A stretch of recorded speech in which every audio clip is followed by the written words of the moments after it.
యాసలు వేరైన భాష ఒక్కటే, దేశాలు వేరైన రేడియో ఒక్కటే. మీరు వింటున్నారు తెలుగు ఎన్ఆర్ఐ రేడియో. ఇది ప్రవాసాంధ్రుల గుండె చప్పుడు. హాయ్ హలో అందరికీ నమస్కారం. ఏంటి ఇలా సడన్ గా వెన్స్డే షో అని అనుకుంటున్నారా? కంటెంట్ అలాంటిది మరి. ఈ రోజు మనం ఒక స్పెషల్ గెస్ట్ ని మీ ముందుకు తీసుకొచ్చేసాను.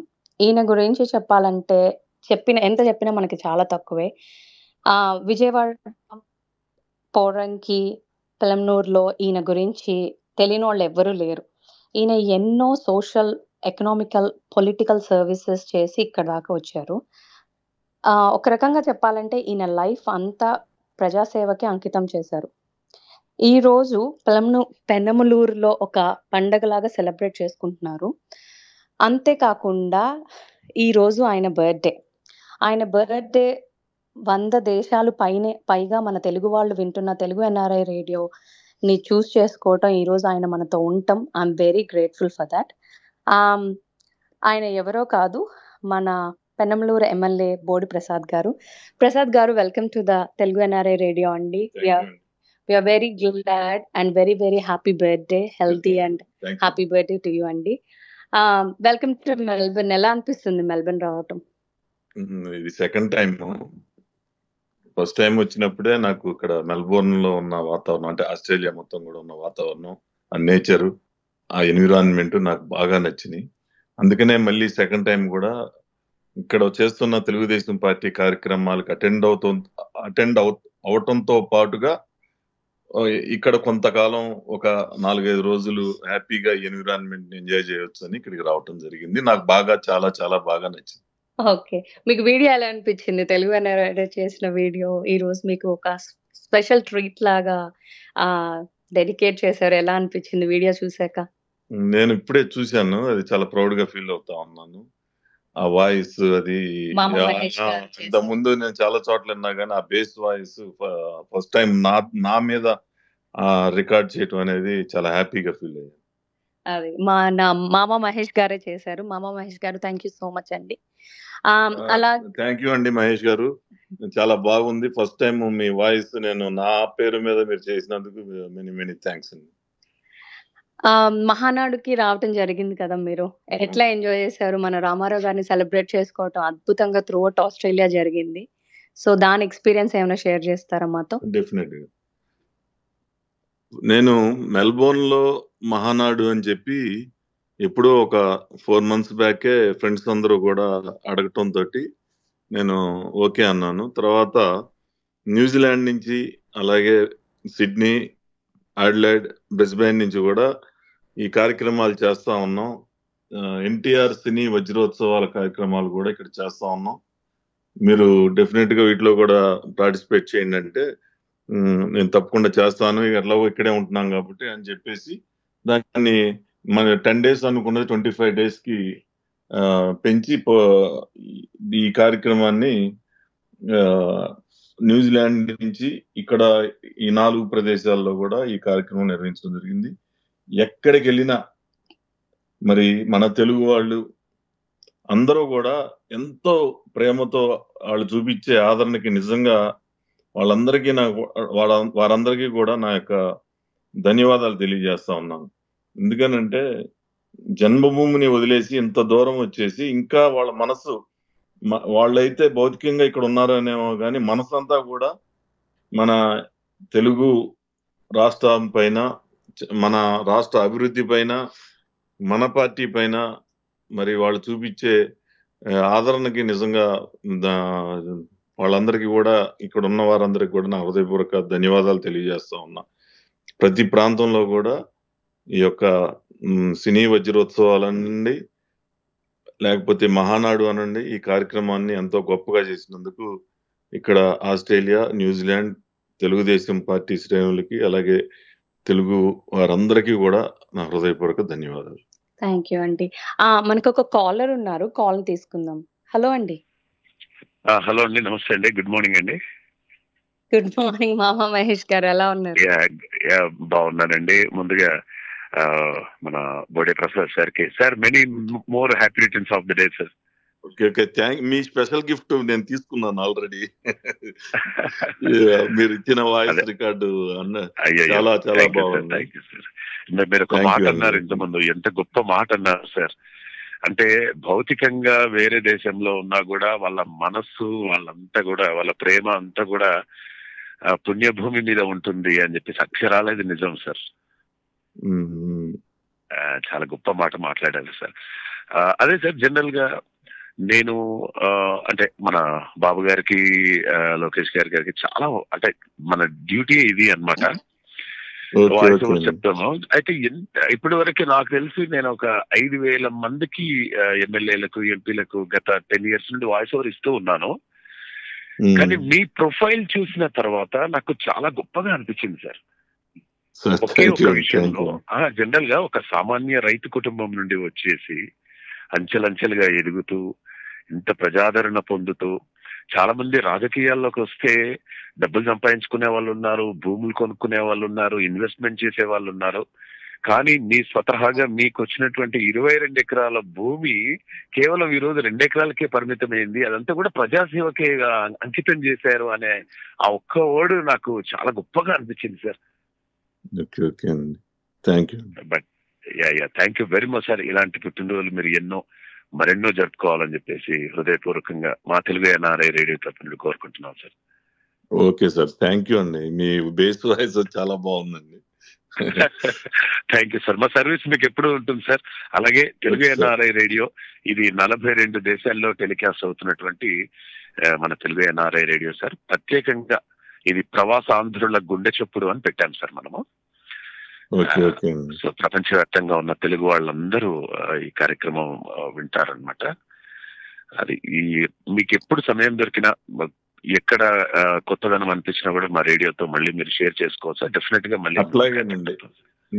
మీ రేడియో ఛానల్ లింక్ కూడా తీసుకుంటాను, నేను కూడా ఖాళీగా ఉన్నప్పుడు వింటూ ఉంటాను. Sir thank you sir. Thank you so much sir. Thank you. Very nice show madam. Very nice show. Thank you అండి.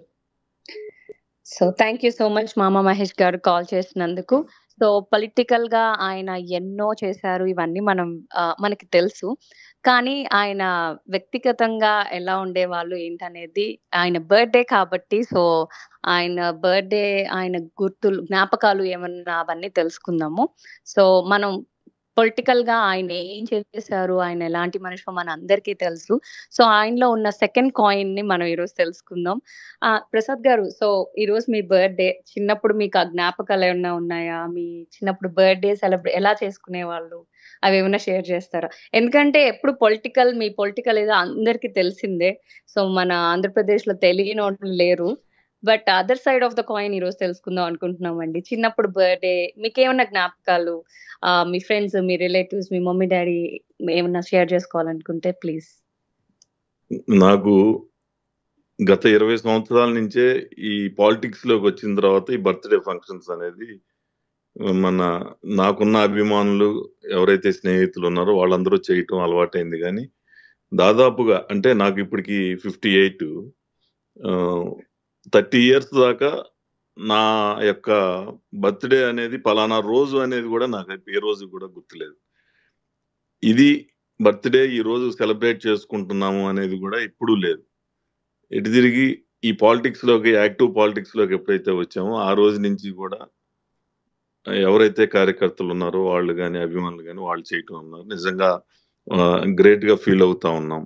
ఎందుకనంటే ఒక ఇంట్లో మనం పుట్టినరోజు నాడు ఫ్యామిలీతో చేసుకోవటం అనేది జనరల్ గా జరుగుతూ ఉంటుంది. కానీ వేలాది మంది కార్యకర్తలు, వేలాది మంది ప్రజలు కూడా ఫోన్లు చేసేసి, చాలా దేశాల నుంచి కూడా అక్కడ ఉన్న సన్నిహితులు కూడా ఫోన్ చేసి విషెస్ చెప్తా ఉంటే నిజంగా గ్రేట్ ఫీల్. డెఫినెట్ గా అందరికీ కూడా నేను రుణపడి ఉన్నాను. సో మెల్బర్న్ వచ్చాక ఏమన్నా ఫన్నీ ఇన్సిడెంట్స్ ఏంటి, ఏమన్నా కల్చర్ షాక్, ఏదేంట్రా బాబు అన్న సిచ్యువేషన్స్ ఏమైనా ఉన్నాయా? లేదు, నిజంగా నేను సిడ్నీలో చూశాను, మెల్బోర్న్ కాదు కానీ సిడ్నీలో దానవీర సూరకర్ణ అని శివ ఆయన దాదాపు 25 minutes డైలాగు ఏకపాత్రాభినయం చెప్తా ఉంటే రియల్లీ వండర్ అనమాట.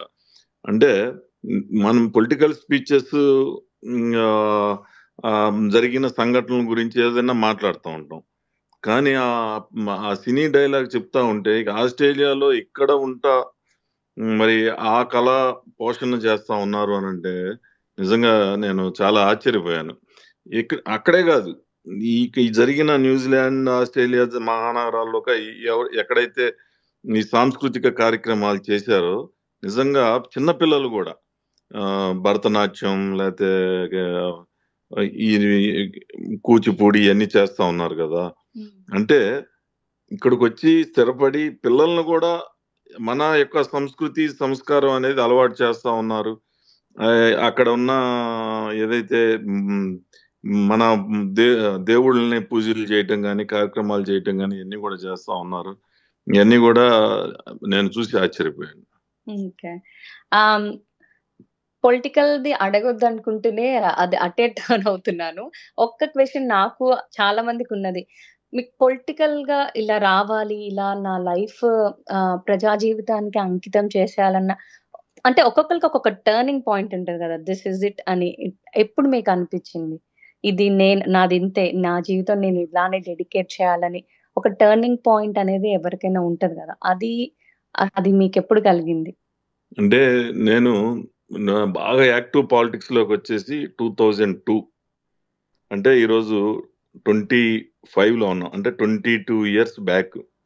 అంటే దాదాపుగా 36 ఇయర్స్ దాకా నాకు పాలిటిక్స్ తెలియదు. సడన్ గా యాక్సిడెంటల్ గా ఏదో చిన్న ఇష్యూ అయింది ఊర్లో. చిన్న ఇష్యూ అయ్యేసరికి దాన్ని ఛాలెంజ్ గా తీసుకొని పాలిటిక్స్ లోకి రావటం జరిగింది. అప్పటి నుంచి కూడా సర్పంచ్ గా పోటీ చేయటం నాలో. ఆ రోజు ఓడిపోతే ఒక కసి, ఎందుకు ప్రజలు మనల్ని రిజెక్ట్ చేశారు, రిజెక్ట్ చేసిన చోటే బ్రహ్మాండంగా మనల్ని ఎలక్ట్ చేసుకోవాలి అని చెప్పేసి ఒక కసితో తిరిగి ఆ తర్వాత నుంచి ప్రతిసారి కూడా మా విలేజ్ పర్టికులర్ పోరంకిలో నేను స్టార్ట్ చేసింది. పోరంకి గ్రామ రాజకీయాల నుంచి ఆ తర్వాత కాన్స్టిట్యున్సీ లెవెల్ లీడర్ గా కూడా ఎదగటం జరిగింది. ఆ కసి ఏదైతే ఉందో ఈ రోజుకి కూడా తగ్గల. 2019లో నేను అసలు ఓడిపోకూడదు. ఎందుకు అని అంటే 14 to 19 డెవలప్మెంట్ అవ్వచ్చు, వెల్ఫేర్ అవ్వచ్చు, సర్వీస్ అవ్వచ్చు, చాలా చాలా గొప్పగా చేశాను. నేను చాలా ప్రౌడ్ గా కూడా ఎందుకు ఫీల్ అవుతున్నానంటే ఒక ఎమ్మెల్యేగా 5 సంవత్సరాలు పనిచేస్తే నా యొక్క సాటిస్ఫాక్షన్స్ నాకు బ్రహ్మాండంగా సరిపోయినాయి. అట్లా చేసాము అనేది. విమర్శలు అంటారా, రకరకాలుగా మనం 100 మంచి పనులు చేసినా విమర్శించే వాళ్ళు 10-20% ఉంటారు. కన్సిడర్ చేయాల్సిన అవసరం లేదు. అయితే 19లో ఓడిపోవటం అనేది నాకు చాలా చాలా బాధ అనిపించింది. నెక్స్ట్ డే కార్లకి జెండాలు కడతాం కానీ లేకపోతే రాత్రి రిజల్ట్ వస్తే మార్నింగ్ బుల్లెట్ వేసుకెళ్ళి అందరికి థ్యాంక్స్ చెప్పడం కానీ ఇవన్నీ కూడా చేశాను. ఎందుకంటే నాలో అసలు ఆ కసి మూలాన్ని నిద్రపట్ల 5 ఇయర్స్ అదే కసి మీద పనిచేసాం. ఆఖరికి టికెట్ డిలే అవటంలో కూడా ఆ యొక్క కసే నాకు ప్రజల నుంచి మంచి రెస్పాన్స్ గా మారి నాకు రిఫ్లెక్ట్ అయ్యి మళ్ళీ సీట్ వచ్చి భారీ మెజార్టీ రావడానికి అదొక మంచి ఛాన్స్. అంటే నేను ఆ రోజు గెలిచినట్టయితే ఇంకా నాలో ఏమన్నా కొద్ది గొప్ప అహంకారం కానీ లేకపోతే ఇంకేదన్నా కానీ వచ్చి ఉండేదేమో అనిపించింది. ఓటమి అనేది కూడా జీవితంలో ఒక పాఠం. మళ్ళీ రిపీట్ అవ్వకుండా ఆ తప్పులు జరగకుండా చేసుకోవటానికి అదొక మంచి అవకాశం. కాబట్టి నేను ఎక్కడా కూడా ఆ రోజు ఫీల్ అయ్యాను తప్పితే ఈ రోజు అదొక ఆపర్చునిటీ అని అనుకుంటా ఉన్నాను. నిజంగానే అండి. తెలుగు ప్రజలందరూ ఎస్పెషల్లీ విజయవాడ, గుంటూరు, ఈ పోరంకి ప్రజలందరికీ వెరీ ప్రౌడ్ మూమెంట్ అనే చెప్పుకోవచ్చు. ఎందుకంటే ఎన్నిసార్లు ఓడిపోయామన్నది ముఖ్యం కాదు, దాని నుంచి నేర్చుకొని ఎలా గెలిచామన్నదే వెన్ యూ లుక్ బ్యాక్ చాలా ఆఫ్ కోర్స్ మీరు అన్నట్టు ప్రౌడ్ మూమెంటే. And we are also so proud. ప్రజలకు మీరు ఎంతో చేస్తున్నారు, దానికి లైఫ్ అంతా డెడికేట్ చేయడం అంత ఈజీ ఏం కాదు. సో డెఫినెట్లీ మీరు కంగ్రాచులేట్ చేసుకోవాలి అండ్ మీ ఫ్యామిలీ మెంబర్స్ కూడా డెఫినెట్లీ. అండ్ మెల్బర్న్ వచ్చాక ఇంతమంది సపోర్ట్ కూడా అందుకనే. మీరు చేసిన వెల్ఫేర్ అవ్వనివ్వండి, సోషల్ యాక్టివిటీస్ అవ్వనివ్వండి, grateful. Like when I reading your biography, very inspiring. ఎక్కడ తగ్గకూడదు, ఎక్కడ ఓడిపోయామో అక్కడే గెలవాలి అన్నది చాలా తక్కువ మందికి ఉంటది. ఓడిపోయాం కదా అని చెప్పి ఇంకొక పాత్వే మీరు చూసుకోలేదు. ఇందాకడ మహేష్ గారు చెప్పినట్టు మీ బయోగ్రఫీ చదివినా ఉన్న సొంత ఆస్తుల్నే ఖర్చు పెట్టి అవన్నీ కరిగించి ప్రజలకే అంకితం చేసేది అన్నది అది really appreciating thing. Thank you me service ని ఇలా ఇస్తున్నందుకు. అండ్ ఇంకా మీ ఎక్స్పీరియన్స్ నారా చంద్రబాబు గారితో కానీ తెలుగుదేశం పార్టీతో కానీ ఎలా ఉంటది, ఈ apart from party life? So ఎప్పుడు ప్రజల గురించేనే చర్చలు జరుగుతూ ఉంటాయా? What is your experience with all these things? అంటే నేను ఎప్పుడు కూడా ఒకే ఆలోచన ఉండేది, నాకంటూ ఒక ఐడెంటిఫికేషన్. ఇప్పుడు మనది ఒక వరల్డ్ లో ఒక కంట్రీలో ఒక స్టేట్ లో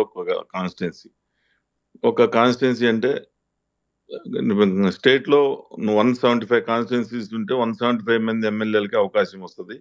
మనం తెచ్చుకుంటే పేరు సినీ రంగంలో తెచ్చుకోవాలి, లేకపోతే రాజకీయ రంగంలో తెచ్చుకోవాలి, లేకపోతే ఏదో ఒక ట్రాక్ అనేది మనం డిసైడ్ చేసుకోవాలి.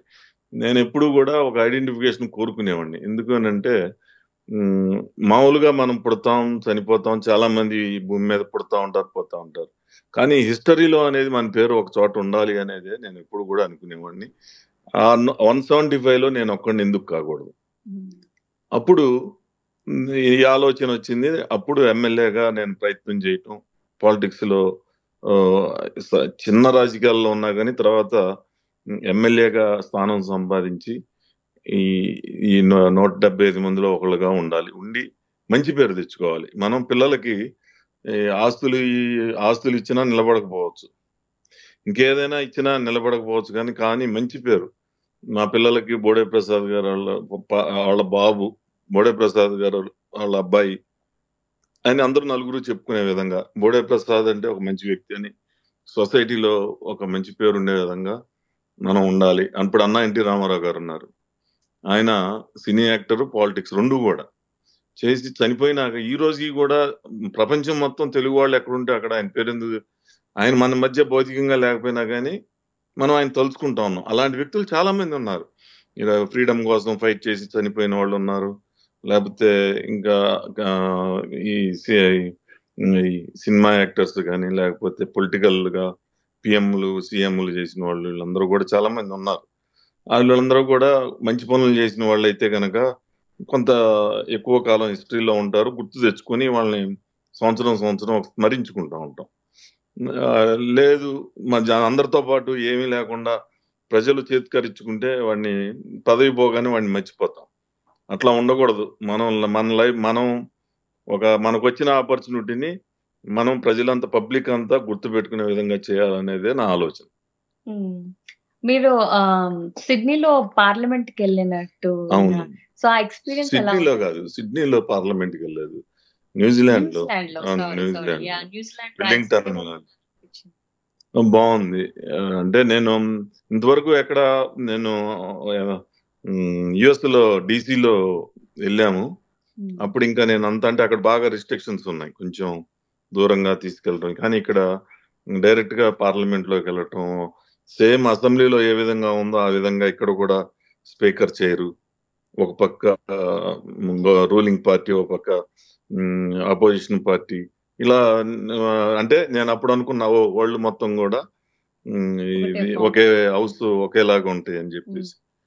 బాగుంది ఇక్కడ జరుగుతున్న తీరు. కానీ అయితే ఇక్కడ ఒక కన్స్ట్రక్టివ్ గా జరుగుతూ ఉంటాయి డిబేట్స్. మనకి అక్కడ కొంచెం అన్ని చోట్ల కూడా, అంటే ఒక ఆంధ్రప్రదేశ్ అనే కాదు, ఆంధ్రప్రదేశ్ లో అయితే లాస్ట్ 5 years నుంచి అయితే అసలు డిబేట్స్ కానీ డిస్కషన్స్ కానీ అంత ప్రాపర్ గా అయితే వెళ్ళట్లేదు అనేది ప్రజలు కూడా చూశారు. ఇప్పుడేమో అపోజిషన్ పార్టీ ఉన్న వైఎస్ఆర్ పార్టీ వాళ్ళేమో అటెండ్ అవ్వట్లేదు. ఇంకా వాళ్ళు డిబేట్ ఏం చేస్తారు, డిస్కస్ ఏం చేస్తారు, రూలింగ్ పార్టీకి ఏమి సూచనలు చేస్తారు, మరి అదైతే పబ్లిక్ తెలుసుకోవాలా. నేనైతే ఏమంటున్నానంటే, నువ్వు 1 వచ్చినా 2 వచ్చినా ఫైట్ చేస్తేనే, అసెంబ్లీకి వచ్చి ఫైట్ చేస్తేనే పబ్లిక్ యాక్సెప్ట్ చేస్తారు. అసెంబ్లీ నుంచి పారిపోయి నేను రాను అని అంటే అది కరెక్ట్ కాదు, పబ్లిక్ కూడా యాక్సెప్ట్ చేయరు అనేది నా యొక్క ఆలోచన. సో ఇక్కడ యూత్ చూసారు, లైక్ మీరు వరల్డ్ వైడ్ గా చాలా కంట్రీస్ కి వెళ్ళారు. సో మన ఇండియన్ యూత్ కి ఇప్పుడున్న, ఎందుకంటే టెక్నాలజీ పెరిగే కొద్దీ అందరూ వాళ్ళ సెల్ఫిష్నెస్ ఎక్కువైపోయింది అన్నట్టు నాకు సైకలాజికల్ ప్రకారంగా కానీ సర్వే ప్రకారంగా కానీ అట్లానే ఉంది. సో మీరు యూత్ కి ఇచ్చే అడ్వైజ్ ఏంటండి, ఇప్పుడున్న యూత్ కి ఇచ్చే? నేను చూశాను, యుఎస్ లో చూశాను, ఆస్ట్రేలియాలో చూశాను. యుఎస్ లోనేమో గతంలో ఎప్పటి నుంచో దాదాపు 30-40 సంవత్సరాల నుంచి ఐటీ రంగంలో బాగా చదువుకున్న వాళ్ళందరూ కూడా వచ్చి అక్కడ ముందు ఉద్యోగాలు చేసుకుంటూ కొన్ని వ్యాపారాలు చేసుకుంటూ బాగా స్థిరపడిన వాళ్ళు ఉన్నారు. ఇప్పుడు ఈ రోజుకి కష్టపడి ఫ్యామిలీని డెవలప్ చేసుకునే వాళ్ళని అక్కడ చూశాను. నేను ఆస్ట్రేలియాలో చూశాను. ఆస్ట్రేలియాలో అయితే ఇండియా నుంచి వచ్చిన ఏ ఒక్కరు ఎలాగైనా బతికేస్తున్నారు. ఒక ప్రొఫెషన్ అంటే ఓన్లీ ఐటీఏ లేకపోతే ఇంకోటో కానీ కాకుండా కూడా ప్రతి దాంట్లో కూడా సిగ్గుపడకుండా మన దగ్గర ఉంటే మనం చేయలేని పనులన్నీ కూడా ఇక్కడ చేసుకుని చాలా హ్యాపీగా, చాలా అంటే సర్వైవల్ స్కిల్స్ ఉన్నాయి, అన్నీ ఉన్నాయి. వాళ్ళకు లేకపోయినా వాళ్ళు ఇంకా షైన్ అవుతా ఉన్నారు ఇక్కడ. ఇక్కడ ఏదైతే చేసుకుంటా ఉన్నారో ఇలాగే ఉండాలనేది నా యొక్క ఆలోచన. రియల్లీ ఇక్కడికి వచ్చి వాళ్ళు చేస్తున్న కష్టాన్ని నిజంగా హ్యాట్స్ ఆఫ్. సో ఇండియాలో ఇచ్చే యూత్ కి లైక్ ఎలా ఏం అడ్వైస్ ఇస్తారు ఇన్ ఫ్యూచర్ పాలిటిక్స్ లో రావడానికైనా? ఇప్పుడు ఎందుకు యూత్ అని స్ట్రెస్ చేస్తున్నానంటే ఎడ్యుకేషన్ పెరిగింది. సో ఎడ్యుకేటెడ్ ఇప్పుడు లోకేష్ బాబుని చూసుకుంటే, సో బికాస్ ఆఫ్ ఎడ్యుకేషన్ వాళ్ళకి ఇచ్చే ఇన్నోవేషన్ ఐడియాస్ గానీ కమింగ్ డేస్ లో యూత్ కి నేను ఫస్ట్ డిసిప్లిన్ అనేది ఇంపార్టెంట్ లైఫ్ లో. డిసిప్లిన్ లేకపోతే ఏ ప్రొఫెషన్ తీసుకున్నా సక్సెస్ అనేది ఛాన్సెస్ తక్కువగా ఉంటాయి. నేను చాలా మందిని చూశాను, ఎన్నిగా చేసినా ఎంత డిసిప్లిన్ గా వాళ్ళ లైఫ్ ని మోల్డ్ చేసుకుంటే అంత బాగా సక్సెస్ అవుతా ఉన్నారు. నేను యూత్ కి ఒకటే చెప్తున్నా, కష్టపడండి, డిసిప్లిన్ లో ఉండండి. డెఫినెట్ గా ఛాన్సెస్ అనేది ఇండియాలో అవ్వచ్చు లేకపోతే అబ్రాడ్ లో అవ్వచ్చు, ఎక్కడైనా సరే మనం వెతుక్కుంటూ పోతే. నాకు తెలిసి ఊరు వదిలిపెట్టి పట్టణంకి వచ్చిన వాళ్ళు, పట్టణం వదిలిపెట్టి దేశాలు మారిన వాళ్ళందరూ కూడా డెవలప్ అయ్యారు డెఫినెట్ గా. అంటే నేను ఊరు వదిలిపెట్టమని చెప్పట్లా, ఊరు వదిలిపెట్టకపోయినా ఊర్లో ఉండి చదువుకొని ప్రపంచ దేశాల్లోకి వచ్చిన వాళ్ళు కూడా డాక్టర్లు, ఇంజనీర్లు వీళ్ళు కూడా ఉన్నారు. కానీ లైఫ్ కి కావాల్సింది మాత్రం డిసిప్లిన్ అనేది నేను చెప్తా ఉన్నాను. Definitely discipline very important. So one last message to all the listeners అండి. నమస్కారం అందరికీ. ఈరోజు మరి ఈ రేడియో ద్వారా మీ అందరినీ కలుసుకోవడానికి అవకాశం కల్పించినందుకు ముఖ్యంగా భాను గారు, అలాగే ఈ రేడియో వారికి అందరికీ కూడా నా హృదయపూర్వక ధన్యవాదాలు తెలియజేస్తా ఉన్నాను. ఈరోజు ఈ రేడియో ద్వారా ప్రపంచంలో ఉన్న తెలుగు వారందరినీ కూడా మరి వాళ్ళతోటి నా యొక్క అనుభవాలు, అభిప్రాయాలు పంచుకునేందుకు అవకాశం కల్పించారు. అందుకు ప్రత్యేకంగా మీ అందరికీ కూడా ధన్యవాదాలు. థ్యాంక్ యూ అండి, thank you so much. 1 second, ఒక కాల్ ఉందండి, సారీ నేను చూడలేదు. కాల్ తీసుకుందాం. హలో అండి. హలో హలో అండి, ఎవరు మాట్లాడుతున్నారు? రాజేష్ అండి. హలో రాజేష్ గారు. ఎదుగు ప్రసాద్ గారు. రాజేష్ చెప్పయ్యా. హ్యాపీ బర్త్డే అండి. Okay thank you. అండి నమస్కారం అండి, నేను సాయినండి. సాయి అక్కడ ఉండి ఇక్కడ చాలా మందికి కూడా ఈ యొక్క ఇంటర్వ్యూ జరుగుతుంది, రేడియోలో మాట్లాడే అవకాశం వస్తుందని చెప్పి చాలా మంది ఉన్నారు. అది అందరూ సస్టైన్ అవ్వలేరు కాబట్టి అందరి తరపున wishing you many more happiness of to our visionary Penamaluru constituency MLA అండి. Thank you so much. Thank you అండి, థ్యాంక్స్ ఫర్ విషెస్. ఇంకా ఎవరు లైన్ లో లేరు. థ్యాంక్ యూ అండి ప్రసాద్ గారు. మీ బర్త్డే మా తెలుగు ఎన్ఆర్ఐ రేడియోతో అందరు మన తెలుగు ప్రజలతో సెలబ్రేట్ చేసుకోవడానికి మీరు ఒప్పుకున్నందుకు మీ బిజీ షెడ్యూల్లో థ్యాంక్ యూ సో మచ్. మా తరపున తెలుగు ఎన్ఆర్ఐ తరపున అందరు తెలుగు ప్రజల తరపున one more time a very happy birthday అండి. ఓకే అండి, థ్యాంక్ యూ అండి. Thank you.